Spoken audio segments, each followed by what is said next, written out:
Ladies and gents, greetings. Thank you for tuning into First Light Cloud Exchange, your cloud solutions center.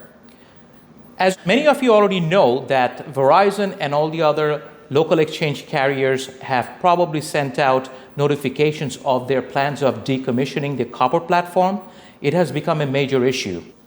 Many of you are grappling with trying to figure out which solution to put in to replace that copper wire that is currently serving your elevator, alarm, etc. And we have Mr. Gabe Setti from Spectrotel and Ms. Angela Gibson, one of our premier partners from Abrahams Consulting, to discuss this particular matter. Welcome. Thank you.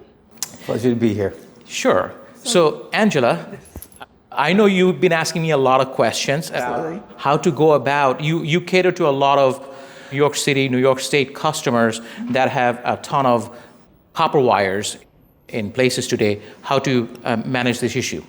Yes, this is true, and I'm very glad to meet you, Mr. Setti, because I am facing this challenge with the reality that there's a mandate being issued for the copper wires to be decommissioned. Am I correct? Yes, you are. And when I go to my clients, primarily the C-level executives in the government agencies, they think they're okay. We have FiOS, is one of the major objections I get, or we have the SIP, or we have PRI lines. Please tell me what would be the best response to them, because that would help tremendously, because I know there is a service.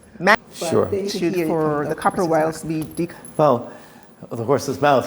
That's interesting. So Angela, can understand the challenges that you have, because we face this all the time with our customers. And they're not wrong when they say to you, we have FiOS, we have SIP, we have UCAS, but it all depends what those lines are being used for. There are over 34 million copper lines that are in existence in the United States today that are all going to be decommissioned. It could be as soon as 2 years. There's legislation right now pushing for 2 years, or it can go out to 30. But this isn't about panic.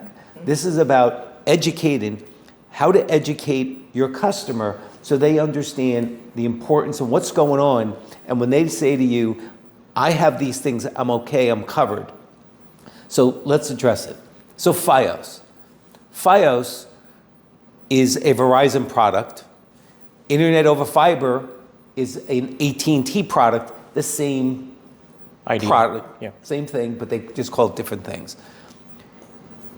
What they're doing is, as the copper, rather than replacing the copper, investing in the copper plant, right? They're replacing it with fiber optics. The only issue is that I replaced the copper, so your calls are going to be clearer, crisper, but they're not certified for E911, these lines. They're not certified for alarms.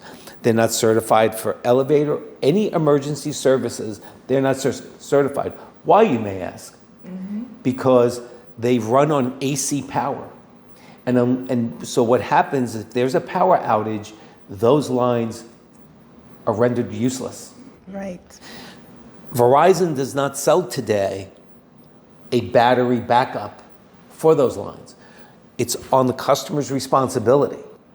So now, if you, the customer, don't know this, then what's going to happen is, God forbid, the power goes out, someone gets stuck in an elevator, someone's trying to call E911, and they can't make that call. That person who said to you, I have it covered, is now liable. Wow. So it's an education. Most city agencies, hospitals, have tens of thousands of lines that were ordered 20, 30 years ago. Hospitals, they buy buildings. So now they might have started on one small building. Now they have a complex. You know, they have 8 or 9 buildings in their campus environment. Each one of those has their own phone room. Each one of them probably has 2,000 to 3,000 copper lines. The IT manager is not worrying about the copper lines because they're modernizing So when they say I have SIP, I have PRI, I have UCAS, yes, for their main numbers going out, but what do those lines sitting there servicing? And they're servicing things that it's not what that IT manager or that CIO is even focused on. And this is where you can help educate them. And one of the ways you can educate a customer's view, can you look at their bills? It's very simple.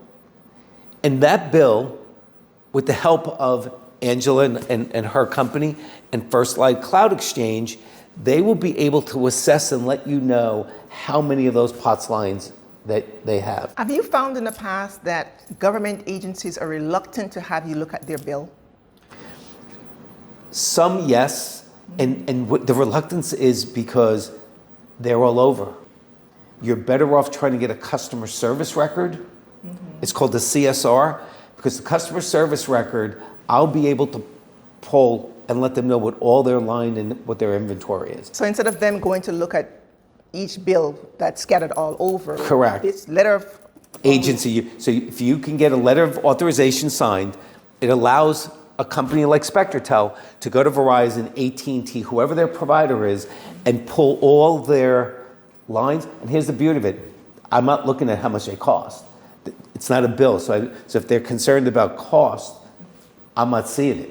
But what I am able to see is the inventory of lines. And many times when we do this, there's 20% of their lines that they're paying for that they're not even aware. So that the issue is not even just about, even though it is the main issue, that there could be death, the liability could be death. Correct.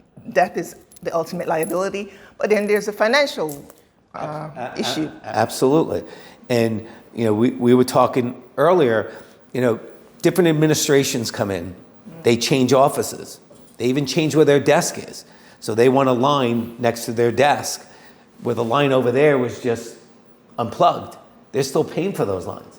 So just to optimize their cost, and just think of it, if they have 10,000 lines and they're not using 2,000, think about average phone line in the city cost about $30.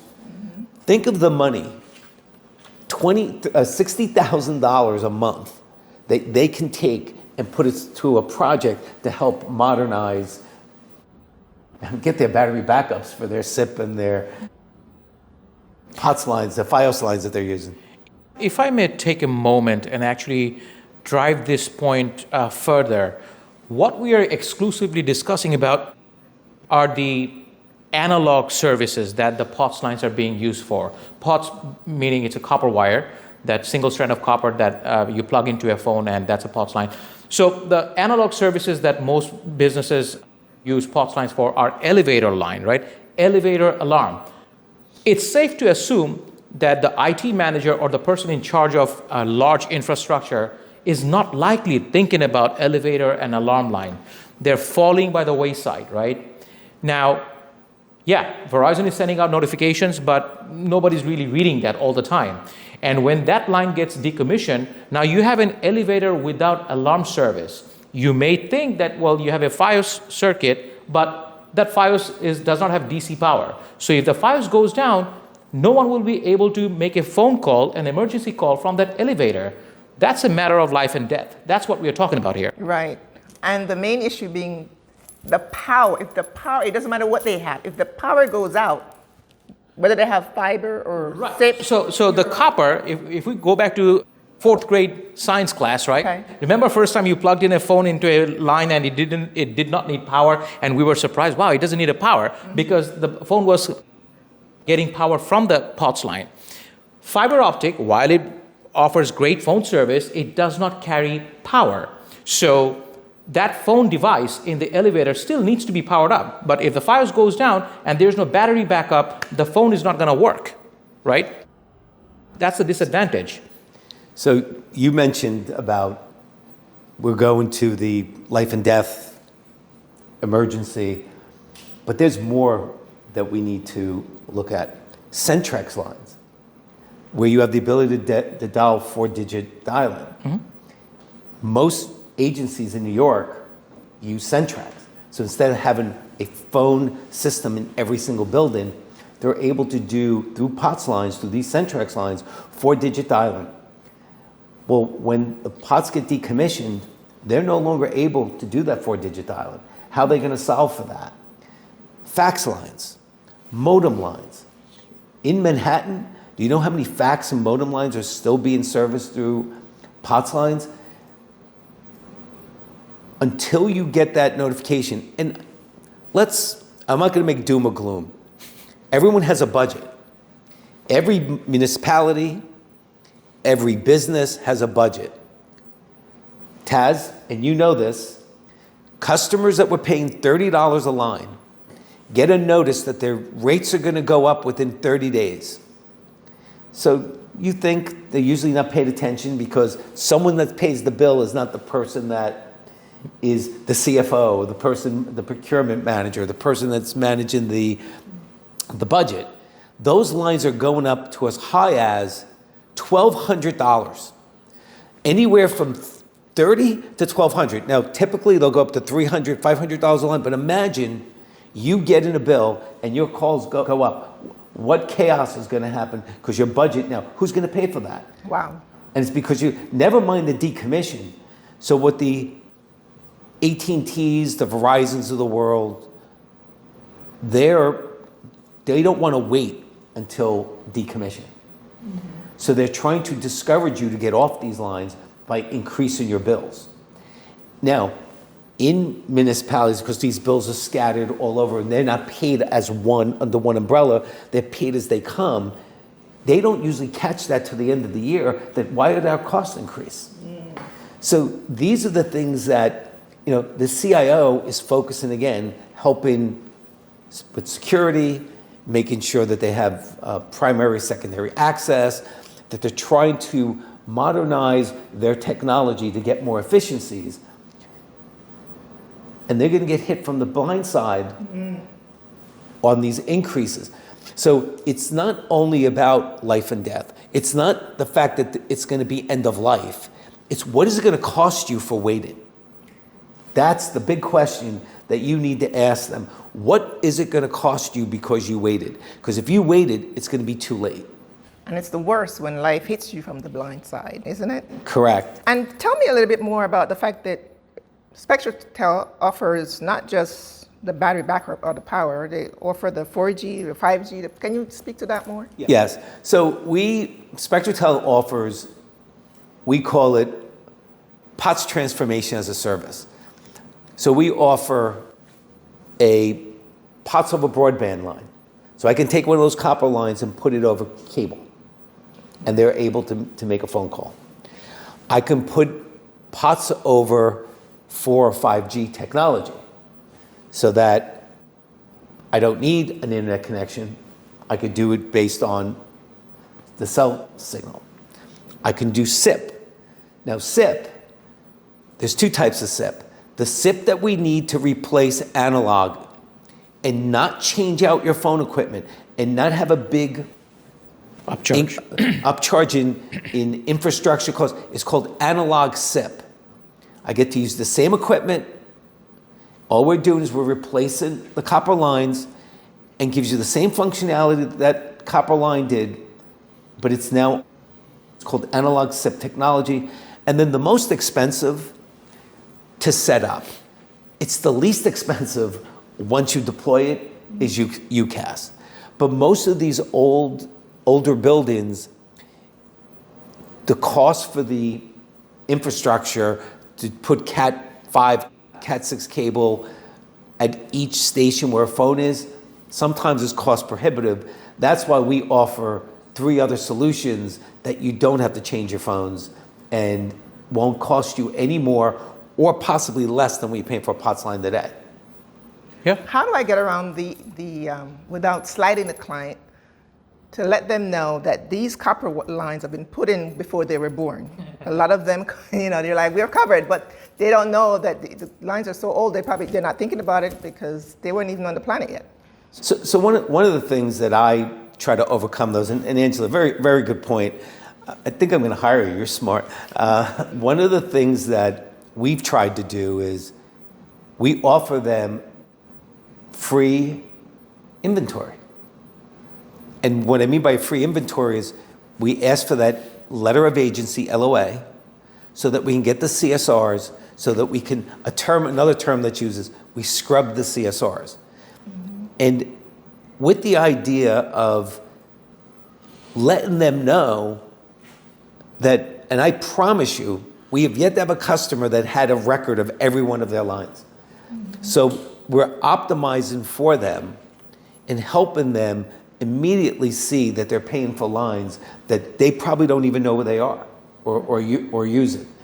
Then the other thing that's helpful is some of these, because as you mentioned, 60, 70 years old, if they now go to move them, say they want to be proactive, they say, okay, Angela, let's move those lines. We're going to move that line. That CSR hasn't been updated in 20 years, 30 years. That line is going to go down because we're going on a record that wasn't updated. So even though changes might have been made, and that's very prevalent with the Centrex lines when there's the 4-digit dial-in. I had a hospital that one of my competitors took 10 lines, told the customer, no problem, switched it, put it over POTS over 4G. It worked great until the customer went to dial 4-digit and they couldn't get the extensions. And the CIO said, why can't I get the extensions? And the CSR didn't say it was a Centrex lines, and they lost that line. They couldn't get it back. So the critical question would be for me to ask, when was the last time you refreshed your CSR? Correct. And nobody refreshes their CSR on their own. So the customer doesn't even know CSR, the term CSR. It's the carrier who's supposed to refresh CSR, but they're so overwhelmed that these are such older technology, even the carriers overlook them. So only when you engage Spectrotel, they will go back and they will look into that inventory and refresh it. So our local presence here, Abraham's Consulting, along with First Light Cloud Exchange, provides that familiar touch that will help you to address these issues in our partnership with Spectrum. And if both of you would allow me a little bit of a leeway, I would like to say that, look, engage us. Let us do the footwork. We'll get an LOA. We will look at all your CSR. We'll make a full inventory. We will present that result to you. Up until this point, no cost. Correct me if I'm wrong, right? That's correct. There's no cost. This does not mean that you are obligated to do any business with us. If for whatever reason, this is not the right time, at least you will have a full report of what you have, what they're being used for, how much you're paying, and what the future plan is. If you want to engage either us or another agency 6 months from now, 9 months from now, at least you'll have a clear picture. And Abraham's Consulting, as a minority women-owned certified company, is certainly positioned to help the New York City agencies with this transformation. And Spectrotel is also a woman-owned, minority-based business. We're certified. We have our certification in the state of New York, and we will also be willing to help. And please, don't mistake in others who've come and have told you this, because this might be the other reason why your hesitation. They told you they would do an inventory for you. They said they would look to try to find you savings. And then they would come back and make you sign a contract that you'd have to give them 50% of the findings.